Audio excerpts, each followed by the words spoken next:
आज Lahore high court में international human rights movement की तरफ से असम में मुसलमानों के ऊपर जो जुल्म सितम हो रहा है उसके ख़िलाफ़ यहाँ पर भरपूर मुजाहरा किया गया, जिसमें सिविल सोसाइटी और वकला की बहुत बड़ी तादाद में जो है वो शिरकत की। यहाँ पर हमने इस बात का इरादा किया कि असम में जो मुसलमानों पर जुल्म हो रहा है, कश्मीर में जो मुसलमानों पर जुल्म हो रहा है, उस हवाले से भारतीय जो वज़ीर आज़म है मोदी, उसकी शदीद मज़म्मत की गई है। इसके साथ साथ खालिस्तान की आज़ादी के लिए भी आवाज़ उठाई गई है। इंशाअल्लाह ताला ह्यूमन राइट्स इंटरनेशनल जो है वो अपनी आवाज़ जारी रखेगी जब तक मोदी जैसा खबीस हुक्मरान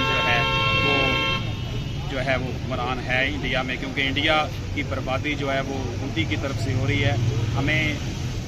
भारतीय आवाम से कोई शिकवा नहीं है, लेकिन वहाँ पर मुसलमानों, सिखों और ईसाइयों के साथ जो जुल्म हो रहा है, हम उसके खिलाफ भरपूर आवाज़ उठाते हैं और इंशाअल्लाह उठाते रहेंगे।